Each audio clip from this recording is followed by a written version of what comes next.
just as we've been getting over the transfer window of the winter, the Celtic manager starts talking about the transfer speculation for this summer, and the fact that he's already planning players that he's looking for this summer, and he's planning on bringing them in early once again. But first of all, we jump to Sead Haksabanovic, who insists that there's no Japanese huddle inside Lennoxtown. He said the Far East Stars are the jokers of the squad.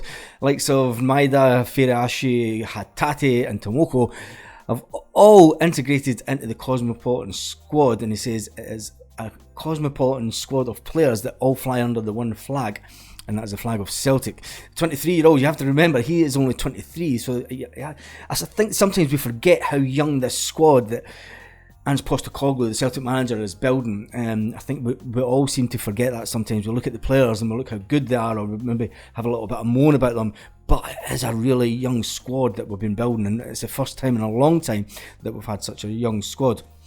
Hatate got a special mention from Haksabanovic. He says that guy is just unbelievably good. He knows when to dribble, when to pass. It is easy to play with him, says Haksabanovic, who came on as a late substitute at last weekend, and he has vowed to basically says he's never happy even if he scores 10 goals this season. Of course, there's more to come. I was unlucky not to score against the Sevco, but I don't get down. I focus on the next game, and hopefully I can show my best there.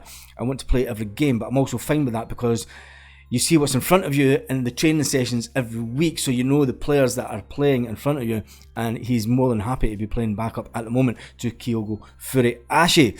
But he says today's focus is all about the trip to St Mirren, and the Celtic squad for St Mirren seems to be fully fit.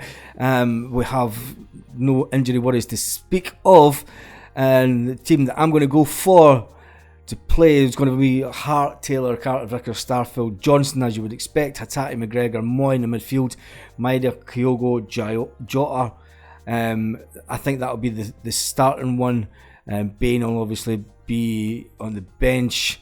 I think it's a really strong squad that we've got just now. The fact that we've got 22 players all chasing for 11 positions on a weekly basis is something that we've never had such a strong squad for years. I'm talking about strong squad.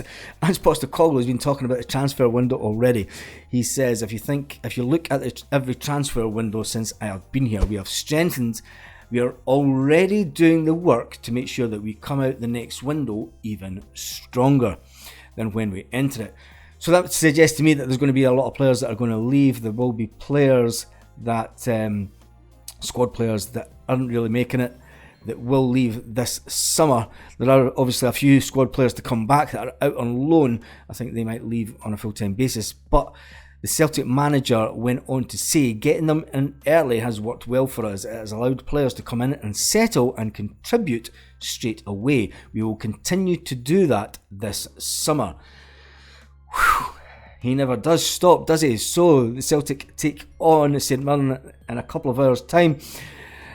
I'm probably going to go up to Alicante to see the Alicante Celtic Supporters Club up there, so make sure that you check out the video after that, and I'm going to show you around the pub and show you the area where that is, and just see where we're going. Postecoglou is obviously, after 2 attempts in European competition, he knows where Celtic's strengths and weaknesses are, so it's going to offer a very different challenge to Postecoglou this summer, that he knows he'll be judged next year on European performances, and I think that's where he wants to be judged as a manager, is in the European scene. Who will we bring in this summer? Who will leave? That's just up for debate on another day. Make sure you enjoy the game this afternoon and check out the video after the game today. Have a great day, Celtic fans, and tell me what your score predictions are for St Mirren Celtic this afternoon in the comments of this video.